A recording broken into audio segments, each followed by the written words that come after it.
नमस्कार, स्वागत है आपका बोलता हिमाचल पर। आज है 28 नवंबर 2023 और हिमाचल प्रदेश की आज की सबसे बड़ी खबरें हम आपके लिए लेकर आए हैं। हमेशा की तरह आप इस वीडियो को लाइक कर दीजिएगा। चैनल पर नहीं जुड़े, चैनल को आप सब्सक्राइब जरूर करें। आप कहां से और कहां से वीडियो देख रहे हैं वो आप हमें कमेंट बॉक्स में कमेंट करके जरूर बताइएगा। तो पिछले कल हमने आपसे एक सवाल किया था कि मंडी के किस राजा ने चुप रहना वरदान सिद्धांत को अपनाकर अपने दरबारियों तथा अधिकारियों में इस सिद्धांत को विकसित करने का प्रयास किया, प्रयत्न किया। तो इसका जो राइट आंसर है वो सूरमा सेन जो है ये बिल्कुल सही आपके इसमें आंसर रहेगा। आज का जो सवाल है आपके लिए वो ये है कि हिमाचल का बनारस किस नगर को कहते हैं, ये आपको बताना है। हिमाचल प्रदेश का बनारस किस नगर को कहते हैं वो आपको बताना है। 4 ऑप्शन आप अपनी स्क्रीन पर देख रहे हैं। मंडी, बिलासपुर, ऊना, सोलन। क्या आपको लगता है वो आप हमें कमेंट बॉक्स में कमेंट करके जरूर बताएगा। ये सवाल का जवाब हम आपको कल के न्यूज बुलेटिन में बताएंगे। पेश है आज की सबसे बड़ी खबर है। सुक्खू सरकार धर्मशाला में मनाएगी 1 साल का जश्न, 11 दिसंबर को होगा कार्यक्रम। हिमाचल सरकार 1 साल का कार्यकाल पूरा होने का जश्न 11 दिसंबर को धर्मशाला में मनाएगी। मुख्यमंत्री सुखविंदर सिंह सुक्खू ने स्थानीय विधायक और पूर्व मंत्री सुधीर शर्मा को कार्यक्रम की तैयारियों का जिम्मा सौंपा है। पुलिस मैदान धर्मशाला में 1 साल के कार्यकाल का जश्न मनाया जाएगा। समारोह के लिए कांग्रेस के राष्ट्रीय अध्यक्ष मल्लिकार्जुन खड़गे के अलावा पूर्व राष्ट्रीय अध्यक्ष राहुल गांधी, राष्ट्रीय महासचिव प्रियंका गांधी और प्रदेश से कांग्रेस प्रभारी राजीव शुक्ला को बुलाने की तैयारी है। इसके लिए जल्द ही मुख्यमंत्री दिल्ली जाएंगे। सुक्खू के नेतृत्व में प्रदेश सरकार का 1 साल पूरा होने पर पुलिस मैदान में जनसभा की जाएगी। मैदान के आसपास विभिन्न विभागों की ओर से बीते 1 साल के दौरान किए गए विकासात्मक कार्यों की प्रदर्शनी भी लगाई जाएगी। अधिकारियों ने बताया कि मुख्यमंत्री कार्यालय से कार्यक्रम के आयोजन की मंजूरी मिलती रूपरेखा बनाने का काम शुरू हो गया है। मंत्री और विधायकों के अलावा कांग्रेस के वरिष्ठ नेता कार्यक्रम में शामिल होंगे। इसमें अगले 1 वर्ष के दौरान किए जाने वाले कार्यों को लेकर जनसभा में मुख्यमंत्री अपनी बात रखेंगे। प्रतिभा सिंह बोली, दुर्गम क्षेत्रों में रिक्त पदों को जल्द भरे राज्य सरकार। हिमाचल प्रदेश कांग्रेस अध्यक्ष एवं सांसद प्रतिभा सिंह ने हिमाचल के जनजातीय क्षेत्रों किन्नौर, लाहौल स्पीति के दुर्गम इलाकों में मूलभूत सुविधाओं के विस्तार की अवस्था पर बल दिया है। उन्होंने प्रदेश सरकार से इन क्षेत्रों में कर्मचारियों के रिक्त पदों को तुरंत भरने को कहा है। उन्होंने बर्फबारी से पहले इन क्षेत्रों में आवश्यक वस्तुओं की उपलब्धता भी सुनिश्चित करने को कहा है। 1 सप्ताह में किन्नौर व लाहौल स्पीति के दौरे से लौटकर प्रतिभा सिंह ने कहा कि लोगों ने इन क्षेत्रों में विशेषज्ञ डॉक्टरों की कमी के बारे में बताया है। स्कूलों में भी कई जगह अध्यापकों के पद खाली चल रहे हैं। प्रतिभा सिंह ने कहा कि जनजातीय क्षेत्रों का विकास कांग्रेस का प्रमुख लक्ष्य रहा है। पूर्व मुख्यमंत्री दिवंगत वीरभद्र सिंह ने इन क्षेत्रों के विकास के लिए अनेक योजनाएं चलाई है। सीएम सुक्खू बोले, हाईकमान से हरी झंडी मिलती होगा मंत्रिमंडल का विस्तार, 3 पद चल रहे खाली। लोकसभा चुनाव से ठीक पहले हिमाचल प्रदेश में मंत्रिमंडल विस्तार की चर्चाएं जोर पकड़ने लगी है। सरकार में 3 मंत्री के पद खाली चल रहे हैं। मुख्यमंत्री ने कहा कि हाईकमान से हरी झंडी मिलते मंत्रियों के 3 पद भरे जाएंगे। जैसे ही हाईकमान उचित समझेगा मंत्रिमंडल विस्तार किया जाएगा। सीएम सुक्खू बोले, 3 साल में हिमाचल को बनाएंगे हरित ऊर्जा राज्य। हरित राज्य हमने बजट में कहा है कि 2026 तक हिमाचल प्रदेश में जो पोल्यूशन है, जो थोड़ा बहुत है, उसको भी हम कम करेंगे और ग्रीन स्टेट के रूप में इसको विकसित करेंगे। उसके लिए क्या योजना लाई जाए वो हमारे दिमाग में थी। हमारी सरकार ने कहा था कि 680 करोड़ रुपए की प्रत्येक विधानसभा में 10 करोड़ रुपए की स्टार्टअप योजना का शुभारंभ किया जाएगा और हमने ई व्हीकल के द्वारा पहली स्टार्टअप योजना का शुभारंभ कर दिया है। तो उसमें स्टार्टअप योजना का मतलब है कि कोई अगर निजी व्यक्ति इलेक्ट्रिकल वाहन खरीदना चाहता है तो उसको हमने कहा कि 50% अनुदान दिया जाएगा और उसको एक एश्योर्ड इनकम दी जाएगी कि जो उसकी आय में 3 साल में उसकी ये इलेक्ट्रिकल व्हीकल फ्री हो जाए। वो क्यों कहा इसको? इस योजना से लोगों में इलेक्ट्रिकल गाड़ी खरीदने के प्रति एक होड़ सी लगे ताकि आने वाले समय में हिमाचल प्रदेश में जो 2026 में हमने हिमाचल प्रदेश को हरित राज्य बनाना है उस दृष्टि से हम आगे बढ़े। तो ये पहली स्टार्टअप योजना है जिसमें इतना आज़ादी के बाद हिमाचल प्रदेश में इतना ज़्यादा अनुदान दिया जा रहा है। मुख्यमंत्री सुखविंदर सिंह सुक्खू मंगलवार को राज्य सचिवालय में प्रशासनिक सचिवों के साथ बैठक करेंगे। ये बैठक सोमवार को प्रस्तावित थी, मगर गुरु नानक जयंती पर अवकाश होने के कारण इस बैठक को एक दिन आगे टाल दिया गया। पिछले कुछ समय से मंडे मीटिंग नहीं हो पा रही है। ये बैठक मंगलवार को भी इसी क्रम में बुलाई गई है। मंगलवार को ये बैठक 11 बजे होगी।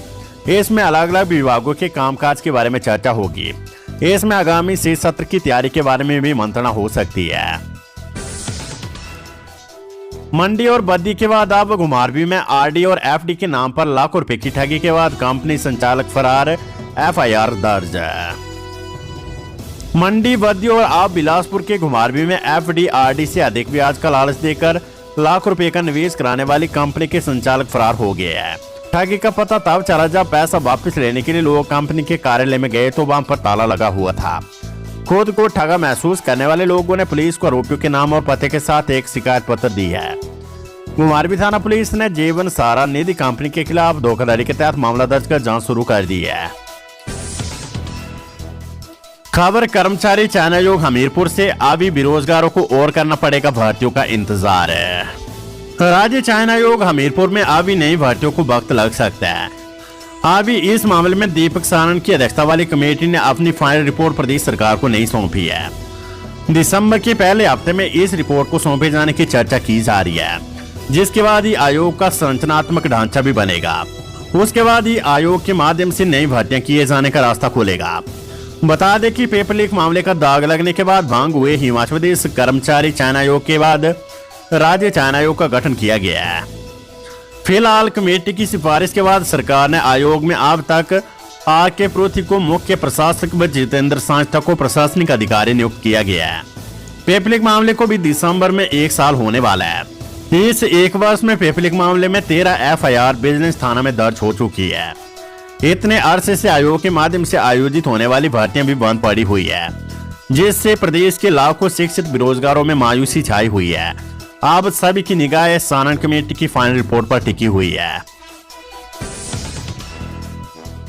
सीसीटीएनएस रिपोर्ट में हिमाचल ने फिर मारी बाजी, पहाड़ी राज्यों में हासिल किया प्रथम rank. Crime and criminal tracing network and system CCTNS परियोजना की ओर से जारी प्रगति रिपोर्ट में हिमाचल प्रदेश अव्वल रहा है। हिमाचल ने पहाड़ी राज्यों में 99.85% अंक के साथ प्रथम रैंक हासिल की है। ये रैंकिंग पुलिस सिस्टम को ऑनलाइन करने और उसके सही क्रियान्वयन को लेकर जारी की जाती है। उत्तराखंड 96.19 अंक लेकर दूसरे, मिजोरम 86.14 अंक लेकर तीसरे, अरुणाचल प्रदेश 85.57 अंक चौथे और मेघालय 81.49% अंक लेकर 5वें स्थान पर आया है। कुल्लू में आपदा के नुकसान के आकलन में अनियमितता पर पटवारी निलंबित। आकलन के बाद नुकसान के आकलन और मुआवजे में अनियमितता बरतने के मामले में मणिकर्ण पटवार सर्किल के पटवारी को निलंबित कर दिया गया है। पिछले दिनों उपायुक्त आशुतोष गर्ग मणिकर्ण घाटी के दौरे पर गए थे। इस दौरान लोगों ने मुआवजे में अनियमितताएं बरतने की शिकायत की थी। इसके बाद छानबीन में पाया गया कि पटवारी की रिपोर्ट में कुछ मकान पूरी तरह से क्षतिग्रस्त बताए गए थे, जबकि मौके पर मकान पूरी तरह से क्षतिग्रस्त नहीं थे। इसके साथ ही मुआवजा रिहायश वाले मकान को मिलना था, लेकिन रिपोर्ट में कुछ बिना रिहायश वालों को भी रिहायश में शामिल करने की बात सामने आई। निजी भूमि पर बने घरों को ही मुआवजा मिलना था। कुछ सरकारी भूमि पर बने मकानों का मुआवजा दिलाने का अंदेशा भी प्रशासन को लगा। सभी तथ्यों को जांचने के बाद अब विभाग की ओर से मणिकर्ण पटवार सर्किल के पटवारी को निलंबित कर दिया गया है। हालांकि इस तरह की अनियमितताएं अन्य क्षेत्रों में होने की आशंका को देखते हुए अब एडीएम ने सैंज व बंजार का भी दौरा किया है। अनियमितताएं पाएगी तो अन्य पर भी कार्रवाई हो सकती है। जिला राजस्व अधिकारी गणेश ठाकुर ने कहा कि मुआवजे को लेकर बरती गई अनियमितताओं के लिए मणिकर्ण पटवार सर्किल के पटवारी को निलंबित किया गया है। जांच का जिम्मा तहसीलदार रिकवरी को सौंपा गया है। रिपोर्ट आने के बाद निलंबन को लेकर आगामी कदम उठाया जाएगा। हिमाचल में 1-1 लाख तक के डिजिटल डिवाइस खरीद सकेंगे अब प्रशासनिक सचिव। प्रदेश सरकार के प्रशासनिक सचिव अब 1 लाख रुपए तक की कीमत के डिजिटल डिवाइस खरीद सकेंगे। प्रदेश सरकार ने अधिकारियों की कार्य क्षमता को बढ़ाने के लिए खरीद राशि को 15,000 रुपए बढ़ा दी है। पहले 50,000 रुपए की कीमत के डिजिटल डिवाइस खरीदने की छूट थी।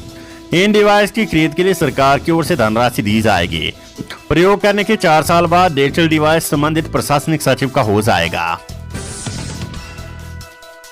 खबर कांगड़ा से, भाई भाभी की हत्या के आरोपी ने 26 दिन के बाद किया आत्मसमर्पण। पुलिस थाना नगरोटा बागवा के तहत पंचायत जसोर में 2 नवंबर को हुए दोहरे हत्याकांड के मुख्य आरोपी दीपक कुमार ने रविवार रात को पुलिस के समक्ष आत्मसमर्पण कर दिया है। आरोपी ने धर्मशाला में एसपी कार्यालय में लगभग 11 बजे सरेंडर किया। उसके पश्चात आधी रात को नगरोटा बागवा पुलिस टीम आरोपी को अपने साथ ले आई। आरोपी से पूछताछ की जा रही है। पुलिस आरोपी दीपक कुमार को मंगलवार को न्यायालय में पेश करेगी। इसकी पुष्टि एसपी शालिनी अग्निहोत्री ने की है। ग्राम रोजगार सेवकों को जल्द मिलेगा वेतन, 3 महीनों से पगार के इंतजार में 1000 कर्मचारी। प्रदेश की पंचायतों में मनरेगा के तहत काम कर रहे ग्राम रोजगार सेवकों को जल्द वेतन मिलेगा। मनरेगा के तहत केंद्र से 18 करोड़ रुपए की राशि स्वीकृत होगी है। ऐसे में इन कर्मचारियों को जल्द वेतन प्रदान किया जाएगा। 3 महीने से प्रदेश की पंचायतों में करीब 1000 ग्राम रोजगार सेवक काम कर रहे हैं। इन ग्राम रोजगार सेवकों की तैनाती मनरेगा कार्य के लिए की गई है। ऐसे में इन्हें वेतन भी मनरेगा के तहत आने वाली राशि से प्रदान किया जाता है। पिछले काफी समय से हिमाचल को मनरेगा की ग्रांट नहीं मिली थी। इसके कारण इन ग्राम रोजगार सेवकों को वेतन नहीं मिल पा रहा था। ऐसे में अब 18 करोड़ रुपए की राशि स्वीकृत होने से जल्द ही ग्राम रोजगार सेवकों को वेतन प्रदान किया जाएगा। मांगों पर संज्ञान न लेने पर एचआरडीसी के पेंशनर उग्र, विधानसभा सत्र में करेंगे प्रदर्शन। मांगों को लेकर कोई भी संज्ञान न लेने को लेकर एचआरडीसी पेंशनर्स ने प्रदेश सरकार व निगम प्रबंधन के खिलाफ मोर्चा खोल दिया है। पथ परिवहन पेंशनर्स कल्याण संगठन की राज्य स्तरीय बैठक शिमला में संपन्न हुई। बैठक में संगठन ने फैसला लिया कि धर्मशाला में आगामी दिनों में होने वाले विधानसभा सत्र के दौरान प्रदेश के हजारों निगम पेंशनर धरना प्रदर्शन करेंगे और सरकार की कार्यप्रणाली पर रोष प्रकट करेंगे। बैठक की अध्यक्षता संगठन अध्यक्ष केसी चौहान की अध्यक्षता में संपन्न हुई। इस मौके पर उन्होंने कहा कि प्रदेश सरकार व निगम प्रबंधन सेवानिवृत्त हुए कर्मचारियों की मांगों को लेकर सजग नहीं है और न ही मांगों को लेकर कोई गौर कर रहा है, जबकि कई बार निगम प्रबंधन को पेंशन सहित अन्य वित्तीय लाभों को लेकर मांग पत्र सौंपे जा चुके हैं। एक स्कूल कैंपस में अब एक ही बार पकेगा खाना, सीएम के निर्देश के बाद मिड डे मील योजना में बदलाव। हिमाचल सरकार ने शिक्षकों की भर्ती करने और मिड डे मील की योजना में बड़े बदलाव की तैयारी की है। ये दोनों बदलाव आगामी शैक्षणिक सत्र में नजर आएंगे। राज्य सरकार स्कूलों में शिक्षकों की कमी वैकल्पिक आधार पर दूर करेगी। सरकार ने इसके लिए गेस्ट फैकल्टी टीचर पॉलिसी लाने का फैसला किया है। इस पॉलिसी के तहत अस्थायी तौर पर शिक्षकों की भर्ती की जाएगी। खास तौर पर उन स्कूलों में शिक्षक रखे जाएंगे जहां भी पद खाली चल रहे हैं। राज्य सरकार इस नीति से शिक्षकों की कमी को पूरा करने के साथ ही बेरोजगार प्रशिक्षित अध्यापकों को अस्थायी तौर पर रोजगार भी मुहैया करवाएगी। राज्य सरकार ने मिड डे मील योजना में भी बदलाव की तैयारी की है। जिन स्कूलों में 1ली से 8वीं तक की कक्षाएं एक ही कैंपस में लग रही है, वहां मिड डे मील अब अलग नहीं बल्कि एक साथ पकाया जाएगा। ये दोनों बदलाव 31 मार्च के बाद शुरू होने वाले आगामी शैक्षणिक सत्र में देखने को मिलेंगे। फिलहाल इन पर अंदर खाते काम शुरू हो गया है। वेदर अपडेट, प्रदेश की ऊंची चोटियों पर हल्की बर्फबारी, 1 दिसंबर तक खराब रहेगा मौसम। हिमाचल की ऊंची चोटियों में सोमवार को हल्की बर्फबारी हुई है। चोटियों पर हुई बर्फबारी से समूचे प्रदेश में शीतलहर बढ़ गई है। सोमवार को बारिश बर्फबारी की येलो अलर्ट के बीच रोहतांग दर्रा में हल्की बर्फबारी हुई है। इसके अलावा अटल टनल में भी हल्के बर्फ के फाये गिरे हैं। इसके अलावा राजधानी शिमला सहित प्रदेश के अन्य क्षेत्रों में मौसम खराब बना रहा। इससे प्रदेश में हल्की ठंड बढ़ गई है। मौसम विभाग की माने तो प्रदेश में आगामी 6 दिनों तक कोई भी अलर्ट नहीं है, अपितु 1 दिसंबर तक मध्य और उस पर्वतीय क्षेत्रों में 1-2 स्थानों पर हल्की बरसात व हिमपात हो सकता है, जबकि मैदानी इलाकों में मौसम शुष्क बना रहेगा। 2 दिसंबर से राज्य में मौसम शुष्क व साफ बना रहेगा। QFX मामले में पुलिस ने 4 और आरोपी किए गिरफ्तार, ठिकानों पर दी जा रही है दबिश। QFX कंपनी के जरिए फॉरेक्स ट्रेडिंग के नाम पर हुई ठगी के मामले में पुलिस लगातार आरोपियों के ठिकाने पर दबिश दे रही है। इस बीच मंडी पुलिस ने 4 और आरोपियों को गिरफ्तार करने में सफलता पाई है। इनमें से 3 मंडी के जोगिंदर नगर के हैं, जबकि 1 ऊना जिले के आम से है। आरोपियों ने इस मामले में क्या भूमिका निभाई है, इस पर पुलिस छानबीन कर रही है।